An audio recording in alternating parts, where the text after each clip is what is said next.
Good morning friends. हमने पिछले videos में पढ़ लिया था कि हाइड्रोजन मॉलिक्यूलर बॉन्डिंग क्या होती है, पोलर मॉलिक्यूलर सॉलिड क्या होते हैं, नॉन पोलर मॉलिक्यूलर सॉलिड क्या होते हैं। Now I will start the new topic. What do you mean by the crystal lattice.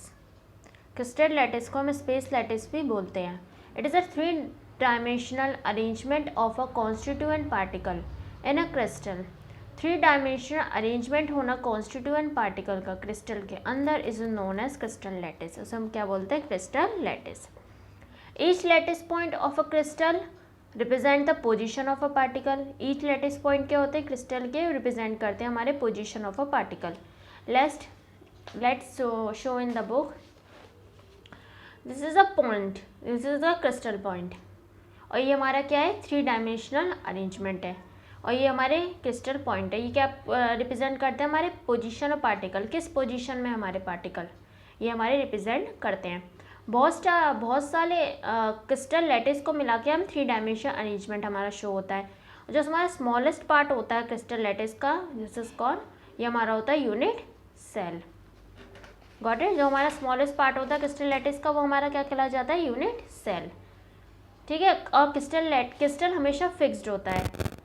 ठीक है। इसकी हम लेंथ इसकी बढ़ सकती है, इसके एंगल बढ़ सकते हैं, और क्रिस्टल हमारा फिक्स पोजीशन में ही होता है, उसे हम बोलते हैं क्रिस्टल लैटिस। ठीक है। और हमारे 14 पॉसिबल क्रिस्टल लैटिस बन सकते हैं 3D डायमेंशन के अंदर। Now I will start. What do you mean by unit cell? Unit cell क्या होता है?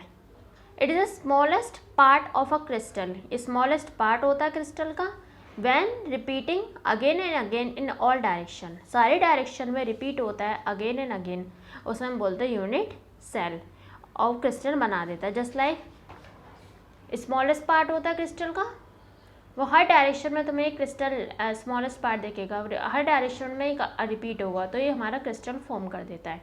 इसे हम बोलते हैं यूनिट सेल। कैरेक्टरिस्टिक क्या होती है यूनिट सेल की? Unit cell is represented by 3 axes. Unit cell 3 axes से रिप्रेजेंट होता है, एक्स वाई जेड। ठीक है। यूनिट सेल है 3 इंटरफेशियल एंगल। यूनिट सेल के 3 इंटरफेशियल एंगल्स होते हैं, alpha beta gamma. Edge length इसकी ABC ले ली हमने कंसीडर, इसके इनिशियल और इसके इंटरफेशियल एंगल है अल्फा बीटा गामा। ठीक है बच्चों, समझ में आ रहा है? Next, types of unit cell. Unit cell कितने टाइप के होते हैं? यूनिट सेल हमारे 2 टाइप के होते हैं। फर्स्ट, प्रिमिटिव यूनिट सेल, इसमें सिंपल यूनिट सेल होता है। Second, non primitive unit cell, इसमें फेस सेंटर यूनिट सेल होता है, बॉडी सेंटर यूनिट सेल और end centre unit cell. Primitive unit cell क्या होता है? प्रिमिटिव यूनिट्स में जिसमें कॉन्स्टिट्यूएंट पार्टिकल कहाँ अरेंज होते हैं? सिर्फ कॉर्नर पोजिशन में अरेंज होते हैं। Constituent particle are arranged in a corner position. Got it बच्चों? हाँ। और now start, what you mean by simple unit cell? Simple unit cell क्या होते हैं? The unit cell in which the constituent particle present at the corner is known as simple unit cell. ऐसे cell जिसमें constituent particle कहाँ present हो? सिर्फ corner में present हो और कहीं भी प्रेजेंट ना हो, सिर्फ कॉर्नर में प्रेजेंट हो, उस सेल को हम बोलते हैं unit cell. Face centre unit cell को क्या बोलते हैं? The unit cell in which constituent particle present at a corner as well as the centre of each face. ऐसे यूनिट सेल जिसमें कॉन्स्टिट्यूएंट पार्टिकल्स हमारे कॉर्नर में और सेंटर में भी, ईच फेस के सेंटर में प्रेजेंट हो, कॉर्नर में भी हो और ईच फेस के मतलब आमने सामने भी प्रेजेंट हो। फर्स्ट इसके सामने ये प्रेजेंट हो, उसके सामने ये प्रेजेंट हो, कॉन्स्टिट्यूएंट पार्टिकल्स हम बोलते हैं face centre unit cell. Next, body centre unit cell क्या होता है?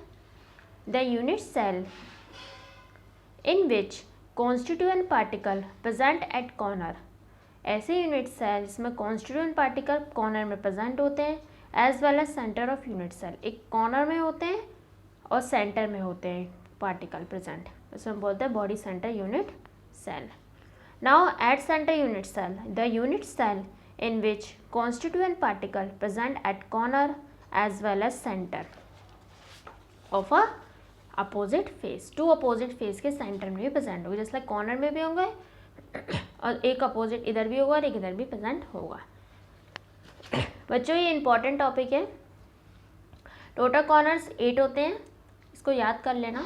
टोटल एजेस 12 होते हैं, टोटल फेज 6 होते हैं। एजेस क्या होते हैं स्टूडेंट? एजेस ये होते हैं हमारे इसमें मैंने नंबर करके शो कर दिए हैं। ये एजेस टोटल 8 एजेस हैं इसमें हमारे 8, ठीक है, मतलब टोटल 12 एजेस है हमारे। टोटल बॉडी सेंटर 1 होता है, टोटल अल्टरनेट सेंटर 4 होते हैं, टोटल अल्टरनेट फेज 2 होते हैं, टोटल अल्टरनेट एज 4 होते हैं, और 1 और ऑक्टाहाइड्रल वॉइड 4 होते हैं। ये नोट इसलिए करे गए हैं क्योंकि हमारे कैलकुलेशन जब हम सॉल्व करेंगे क्वेश्चंस इसमें यूज़ होंगे ये, दैट्स वाई इसको लर्न करना है। टोटल टेट्राहाइड्रल वॉइड 8 होते हैं, टोटल बॉडी डायगोनल 4 होते हैं, तो फेज डायगोनल भी 2 होते हैं, टोटल फेज डायगोनल भी हमारे 12 होते हैं। कंट्रीब्यूशन पार्ट होता है पार्टिकल का, कहाँ प्रेजेंट होते हैं पार्टिकल? कॉर्नर में प्रेजेंट होते हैं, फेस सेंटर में प्रेजेंट होते हैं, बॉडी सेंटर में और जेस सेंटर में। इसका ही कंट्रीब्यूशन पार्ट है, इसको हम लर्न करना है, इंपॉर्टेंट है ये। अब कैलकुलेशन निकालते हैं नंबर ऑफ पार्टिकल्स की, ठीक है। इसका एक फॉर्मूला होता है student, NE/8 plus NF/2 plus NB/1, this is a 1। NE means number of corners, NF means number of face, NB means number of body centre. Simple unit cell में कितने number of particles होते हैं? Simple unit cell में बच्चों फॉर्मूले में हम क्या रखेंगे, फॉर्मूला हमारा क्या था?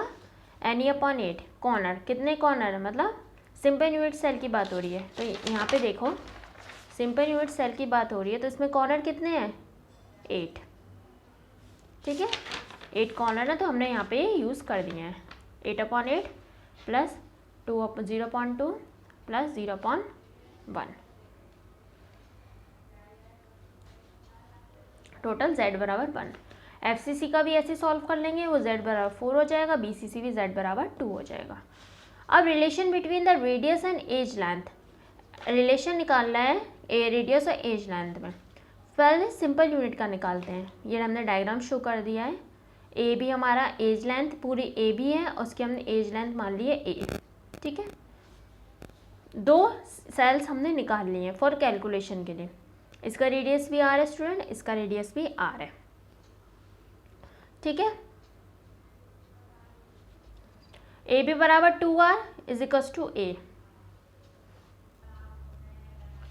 फॉर एस सी का निकालते हैं, ये हमारे डायग्राम में शो कर दिया ए बी एज लेंथ ए मान लिए, 2 यूनिट सेल ले लिए, आर इसका रेडियस भी आर और इसका रेडियस भी r. A B is equals to 2r, मतलब ये आर और ये आर, मतलब 2r, और 2r मतलब एज लेंथ ए बी की टोटल है हमारी ए, तो आर इससे निकल जाएगा a/2। Got it. Now for FCC का हमारा इंपॉर्टेंट है, इसको हमें लर्न करना ज़रूरी है। इसका भी डायग्राम ड्रॉ कर लिया है। Edge length A B, total edge length हमने ए मान ली है, तो हम इतने सारे की एज लेंथ यूज़ नहीं कर सकते, हमने टोटल को मिला के 1 मान लिया है। फेस ट्रायंगल इसका क्या है? फेस ट्रायंगल हमेशा बीच का होता है स्टूडेंट, BD है हमारा, और इस एक ट्रायंगल यूज़ करते हैं, इतने सारे ट्रायंगल को हम यूज़ नहीं कर सकते, तो एक ट्रायंगल ले लेते हैं, उससे हम रेडियस फाइंड कर लेंगे, मतलब BD फाइंड कर लेंगे, और BD के बाद हमारी रेडियस फाइंड हो जाएगी। ट्रायंगल यूज़ कर लेते हैं, फॉर्मूला होता है हाइपोटेनस का स्क्वायर प्लस बेस का स्क्वायर प्लस परपेंडिकुलर का square. You was study in class 10th, तुमने क्लास 10th में पढ़ा होगा। BCD मतलब BD का स्क्वायर मतलब हाइपोटेनस का स्क्वायर, BC का स्क्वायर मतलब बेस का स्क्वायर, CD मतलब परपेंडिकुलर का स्क्वायर, ठीक है। फॉर्मूला यूज़ कर दिया है, A प्लस A मीन्स ये A और इसका A 2 स्क्वायर। BD निकालना है तो हम अंडर रूट लगा देंगे, √A, ठीक है। अब हमने इसमें 4 सेल ले लिए हैं बच्चों, इसकी R, इसकी R और इसकी R, ठीक है। BD ले लिया है, BD के बाद 4R यूज़ कर लिए क्योंकि 4 है हमारी यूनिट सेल, 4R यूज़ कर लिए। 4R BD सॉल्व कर लेंगे, R निकल जाएगा या A/√2, इसको लर्न कर लेना, it is a very important part. For BCC now will find the BCC, diagram देख लिए स्टूडेंट, ठीक है।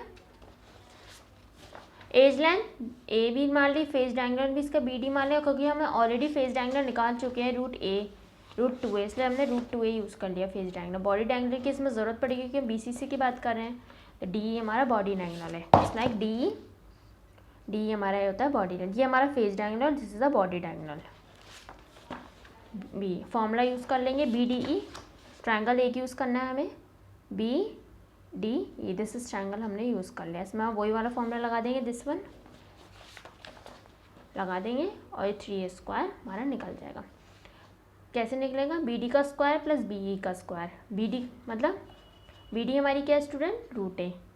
अब स्क्वायर है तो रूट हटाना पड़ेगा, इसलिए 2a², और बी ई हमारी क्या है a², ठीक है, बी हमारी a² जो 3a² ही हो जाएगा, और डी हमारा निकल जाएगा रूट 3 है। इसमें हमें 3 यूज़ करना है यूनिट सेल, ठीक है। इसमें डी ई, इसमें भी हमें 4 यूज़ करने हैं, हाँ दिस इज हमने यहाँ पे लिख दिया 4 यूज़ करने हैं स्टूडेंट। डी हमारा 4 आर है तो रूट आर जैसे निकल जाएगा, root 4 r equals to root 3, r हमारा निकल जाएगा। नियरेस्ट नेबरिंग डिस्टेंस होती है हमारी 2 R, important point. Okay student, this is हमारा important point, you will learn. और अगर कोई भी दिक्कत हो आप कमेंट बॉक्स पे लिख सकते हैं। Please if you like my video then subscribe my channel and click the bell icon for next update. Thank you so much.